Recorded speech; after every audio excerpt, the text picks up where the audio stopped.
This is Stanford Engineering's The Future of Everything, and I'm your host, Russ Altman. Today, Professor Beatriz Magaloni will tell us how poverty, violence, and governance are intimately related, and how they intersect very commonly in how police behave.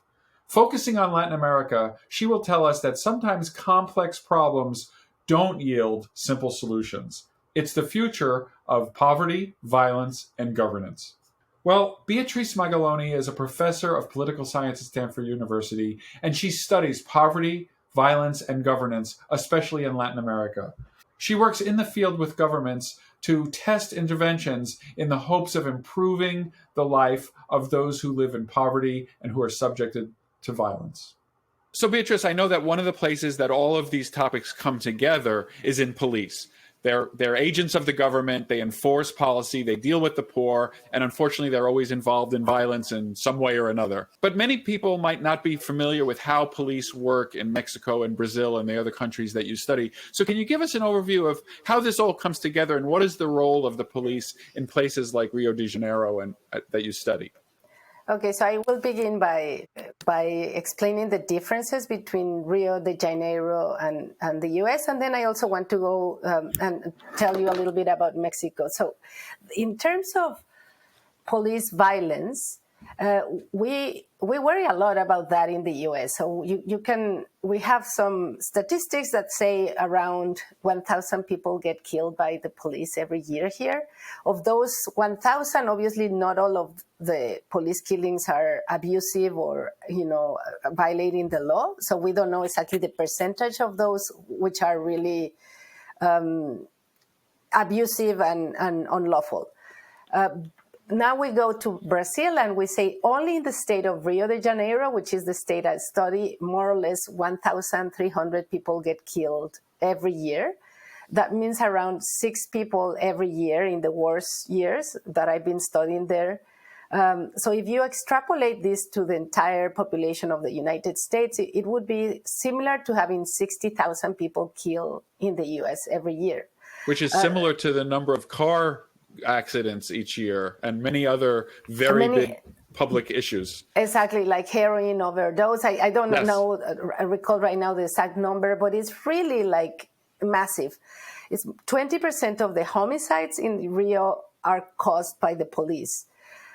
So we hear also that police enters favelas. We know it enters favelas with armored vehicles. They enter favelas with operatives with machine guns, and they actually shoot indiscriminately. So the type of situation, if you are poor living in a favela, you always experience the police as an agent of oppression, as an agent that invades your community, that comes with violence. And there has been many instances in which, for example, a police officer gets killed, and then they go back to the favela and take revenge and then indiscriminately kill. There have been many cases, 25 people here, 8 people there. So it's a very violent place. Studying there made me feel like I was in between, like in a war zone, in between two parts of a war that really don't talk to each other. It's very hard for them to reconcile because of the long experience. So let me ask, though, I have to stop because this is so shocking. Obviously, the people who are poor living in the favelas are well aware of this. What does the rest of the population think about these outcomes? Is it suppressed and they don't hear about it, or do they know about it and for some reason it's okay? How is it processed by others in the society? Oh, this is a great question, Russ. Unfortunately, Brazil is a very unequal country, unequal both in terms of race, polarized, but also income. And people who live outside of the favelas, wealthier people, have very offensive opinions often of people who live inside the favelas. They sort of regard them as criminals or associated with criminals. And there are surveys that ask this question, which is a very common phrase in Brazil that says bandido bon é bandido morto, which means a good criminal is a dead criminal. And then you ask whether you agree with this phrase or not. And in the urban centers, around 55% of Brazilians agree with this phrase, which is another way of saying we justified police vigilantism. Yeah, when it's about these favelados, yeah, okay, we don't care if the police is violent. And there is another phrase that is human rights are for humans, and the same percentage agree on those issues. But interestingly, when the police started to target white middle-class individuals, which was around some protests when the state raised prices of transportation. I was there in Brazil during that time, and police became very violent against protesters. They were starting to use rubber bullets and really causing death and injury. And that's when protest against police violence became really more generalized. But there have been years, when these things happen in the favelas and there is very little attention on the part of the general population because of this division. I mean, Rio it's called Cidade Partida, which means like divided city. And you literally see there are two types of cities, two categories of citizenship, and they're incredibly disintegrated. So that is very helpful. And I know, getting back to your work, one of the projects you have is called police professionalization. So it sounds like you're trying to make inroads to the approach and the psyche of the police that are in training and that are deployed. Can you tell me about that work? Yeah, the work was very productive for many years until the elections that brought to power right-wing politicians, both in Rio and in Brazil, so Bolsonaro and Wilson in Rio. Until that happened, we were working quite cooperatively with the police, and there were a series of commanders and officers who were really interested in controlling police violence, and they knew we were there. We were like a task force to control police violence. So one of the things we were able to do was to construct a data set that officers at the top would be able to consult to see how much violence police are using on the street. I mean, paradoxically, this is a corporation of more than 40,000 officers. And at the top, it's very hard to know what is happening on the streets, right? So one of the things that we realize is they have no information of who is doing what. So the police share with us ammunition data, so how much bullets literally police consume every day. So I told them I don't want to know the names. At least I made them clear. I don't have names. I just have numbers, because I had to present this before 300 commanders and tell them, listen, in this battalion, these officers, there are these officers who are, they should not be working here. They should not be police officers. So out of that presentation, and also in collaboration with a Brazilian scholar, Ignacio Cano, they removed some of these officers, 20 of these officers from the street, and started a retraining program that we were evaluating. So the 5 most violent battalions were going to be selected into this, and we began randomly selecting these so that we could really evaluate with a control group and a treatment group. But unfortunately, the turn to the right happened, and this didn't really come to full term. We also introduced body cameras, and we did a full randomized evaluation for a year there in one of the largest favelas, Rocinha, and the findings are fascinating. We had around 100 cameras that we assign every day randomly according to shifts, and we were able to measure how police officers changed their behavior when they were in a camera. And this is very telling of how results that take place here in the US of similar studies are very different once you go to places such as Rio or Mexico. And just to make the results, summarize the results quickly, we find a very paradoxical result, which is that police on the one hand resisted very much turning on their cameras, and we knew that was going to happen, because for many reasons, but including the fact that one of the commanders told us literally, if you put cameras to our offices, they would stop doing their jobs. the commander knew this. So with the cameras, they cannot do what they regularly do. They're not going to do their jobs, right? So they refused to turn their cameras on, and we asked them to follow 2 protocols randomly. One of them was to have the camera on all the time, so to remove from the officer the possibility of just deciding not to record. And they, at the middle of the study, there was a rebellion among police officers. We had to stop that protocol. Well, to make the story short, we found that using the cameras, even when the police didn't turn them on, there was a really massive change in police behavior. They stopped doing abusive stop and searches, and that also had an implication of how community treated them.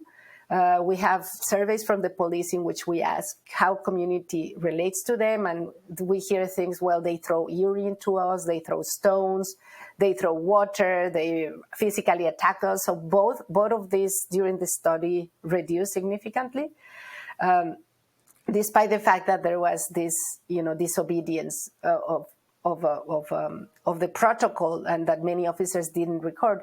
Unfortunately, when we inquire into which officers are recording and which officers are not, we find that the officers who have been engaged in more violence in the past are the ones who don't record their interactions.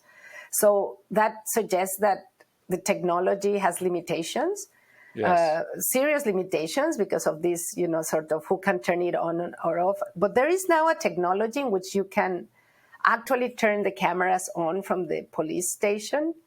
And so if you have really the full support of let's say the local commander, you could really do quite a bit with cameras.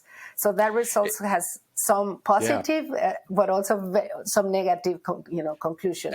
And also the behavior that you just described makes it very clear that the officers are aware that they're doing things that are at least controversial, if not illegal, because if their behavior is changing and if they refuse to do things, it shows a consciousness so that they really can't claim anymore, oh, I had no idea, this is the way we do it, and I thought this is what I was supposed to do.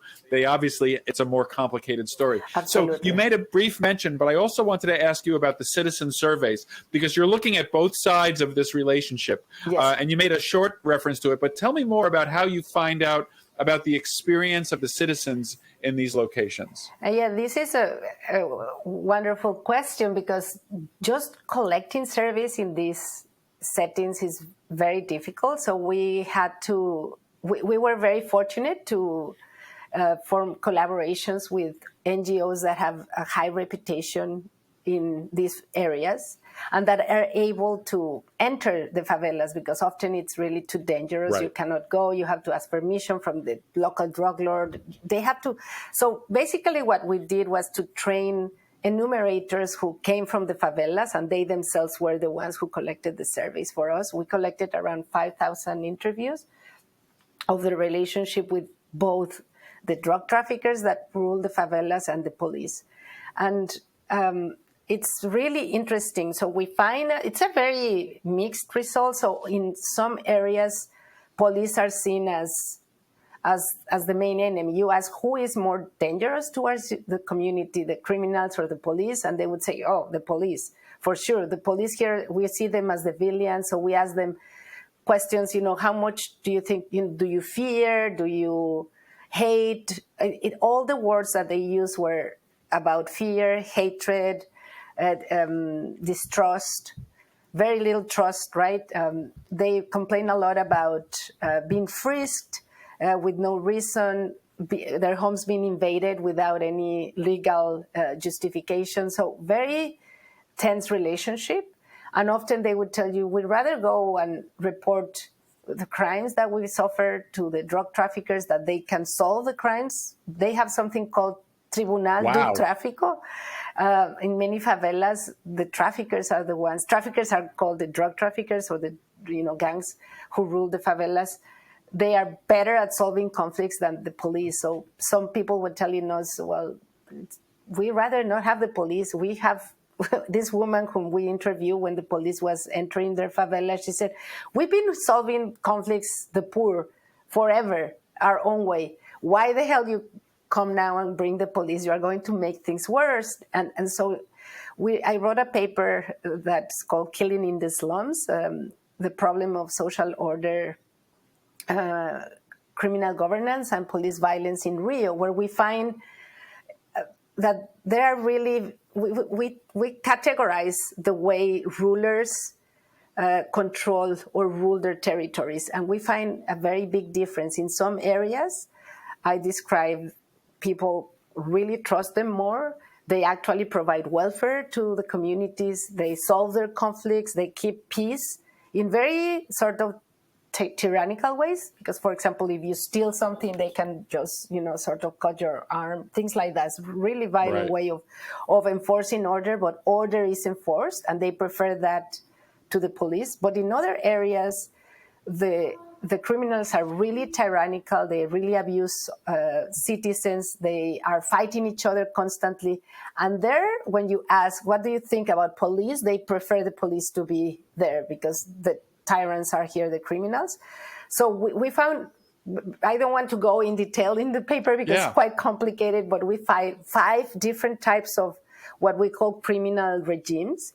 And interestingly, we document that when the state introduced this community-oriented policing approach, it produced very different results in each of these territories, depending on how criminals relate to the community and how well the criminal organization is, how capable the criminal organization is of controlling the violence of their men towards the community.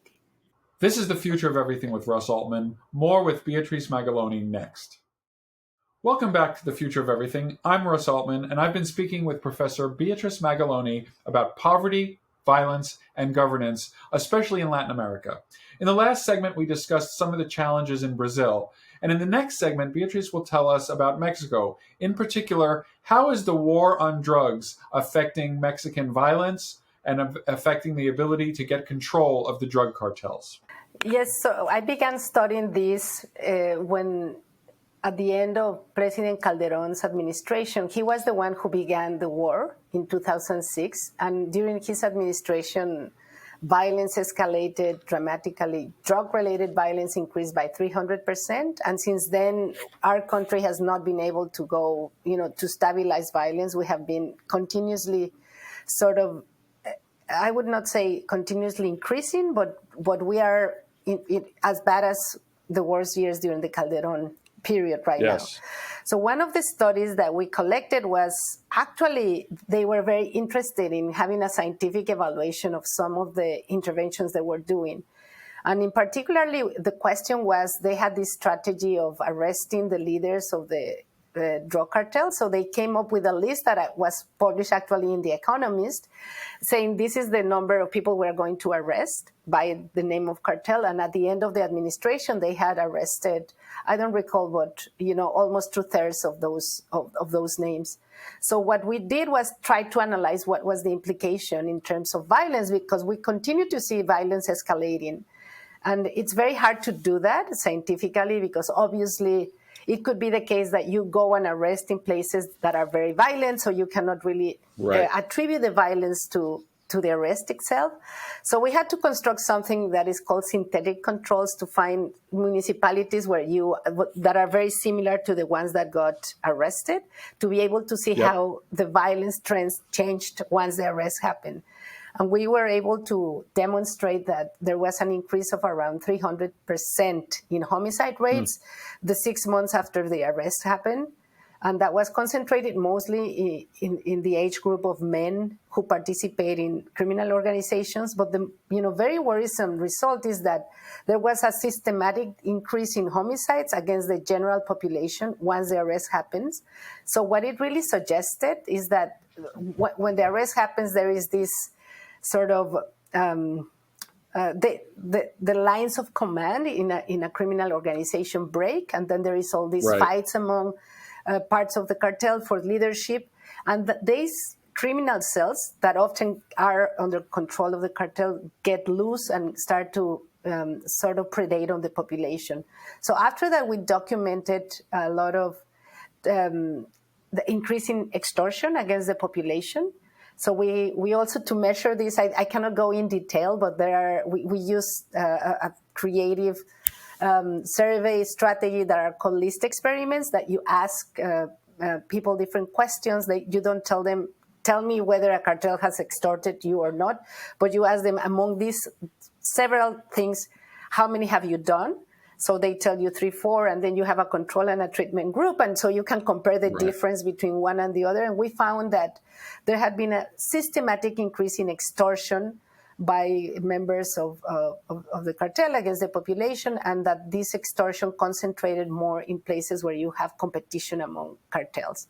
So basically what happened is that there was a fragmentation of criminal organizations in Mexico, and that as a result, the population started to suffer. At the same time, I was studying the response of the police these arrests were done by the military, but also I wanted to see how police had changed its behavior. And I was very fortunate to count on a survey of more than 60,000 prisoners of the entire prison population, really, in Mexico. Wow. And we asked them but the INEGI, which is the Mexican Statistical Office, asked them what happened at the time of the arrest, who arrested them, and what they did to them. So we are able to document with really incredible precision torture. So judicial torture, basically what we discover is that the Mexican police uses torture as a method of criminal investigation. They don't know how to do investigations. So basically they arrest and then they torture, and that's the way they convict criminals. So that means that likely a lot of people who are not guilty are in prisons in Mexico. So there was a very large reform done in 2008 that didn't start to come into effect until around 2013 in different judicial districts. So that allows us to measure with precision what was the impact of the reform on torture. And the reform, basically what it does is that it abolishes an inquisitorial system, criminal justice system, that Mexico and in general in Latin America we have had since colonial times. So these institutions had not been reformed since colonial times. With this reform, we show that there is a very drastic decrease in judicial torture, fortunately.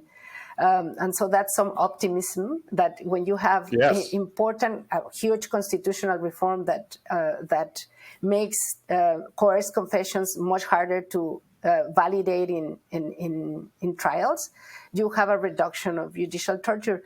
Although now a new survey came, and I want to see whether this is really holding or if there is a backslash, because it's possible that police now perceive that they cannot prosecute criminals unless they use torture, and so there might be temptations to go back to it. And obviously I want to emphasize that it continues to be a very prevalent practice, but that it's important to see that there is some optimism when there are institutional reforms that target these forms of police abuses. That's quite remarkable, and I wonder what is. I'm sure you engage in citizen. I suspect that you're also doing the citizen surveys that you described in Rio. What does the everyday person? Is it a very similar culture as to what we're seeing in Brazil, or are there important differences in Mexico in terms of the attitudes towards the poor, police violence? Is it the similar story, or is it? I'm guessing it's a little bit different, at least. It's a little different. I mean, the race question is different. I mean, Mexico has its own problems with racism, but we have a significantly lower percentage of Black population in Mexico. There is a lot of discrimination against indigenous populations, but those populations are not generally sort of in conflict with the law. So we observe different patterns of discrimination and abuse. But what we do observe is, again, that police violence is more targeted towards poorer people. Richer people get more respect from the police because they have better contacts, to get protected. And we also... I mean, basically, that's a big, an important similarity. And another similarity is that I also collected some surveys asking about, endorsement to torture in different ways. So, again, using survey experiments, try to see how much people really support this practice. And I was really blown away that even if you tell them, this guy was arrested and the judge says it cannot be prosecuted because the police used torture, they still agree with the police using torture. So there is a big endorsement, and this is worrisome. I think there is in societies where you have so much violence happening, people feel so insecure, and this is a reality for so many people. You can go to work and you just simply disappear, you don't come back, especially if you come from these communities of peripheral communities in the cities. People are too afraid and sometimes believe that just having, sort of militarization of security, bring the military in, or using torture, or in the case of Brazil, telling the police to act as vigilantes, that's going to resolve the problem. And unfortunately, study after study that I've done, this doesn't solve the problem. I mean, fortunately, because we don't want those strategies to be effective. We want strategies to be effective that respect human rights, right? And so that's another similarity. Yes. Do we see, so as the final question, I guess I'd like to ask is, do we see internal movements towards this kind of more democratic way of, I'm sure there are people in these countries, and are they starting to get the attention of policymakers and the general citizenry to create movements that would make us optimistic? So I've have two different responses, and very quickly, one in very different states, in a very rich state and then in poorer states in the south of Mexico. So in Monterrey, this is Nuevo León, the state of Nuevo León. Monterrey is a very wealthy city. They had one of the most violent turf wars around 2010. And the business community, of course, got frightened. I mean, it was very violent. You would see dead bodies every day in the roads, and they decided they had to do something about it, so they fired the entire police corporation. And so the city is composed of many municipalities, so they fired the state police, all the municipalities police, and they recreated a new police corporation. They did it once, it didn't work, they did it twice. And so what I observed, we went there, collected interviews with all the police officers in the area. And I cannot say it's perfect, but they have slowly created a system of professionalization of police that is working better than in other areas of Mexico. Police are paid better. Police are promoted according to, it's not according to the politician that comes to the municipality and you change the entire police corporation. There is slowly, some professionalization being built there, although not enough attention in the rest of the states in Mexico to see how to replicate this. And the other response that I find positive and very optimistic is in the south of Mexico, indigenous communities in the state of Oaxaca and now increasingly in other states are granted autonomy by the Constitution. And so we went there and studied how those communities police themselves and how well they can actually deter cartel from entering their communities. And we find very incredible results. So basically having a police that comes from your community, that gets rotated, that people actually belong to that community who serve in the police, and then they are going to serve in different other, public cargos are called. This actually works quite well. And we are very happy finding these results because it tells us that when you have strong communities that are really they have this culture of participation in the public good, you can really defend yourself from this, sort of violence, and also from from having your own young men participating in more violent organizations. Yes. Thanks to Beatriz Magaloni. That was the future of policy, violence, and governance. You have been listening to The Future of Everything with Russ Altman. You can follow me on Twitter at RBAltman, and you can follow Stanford Engineering at StanfordENG.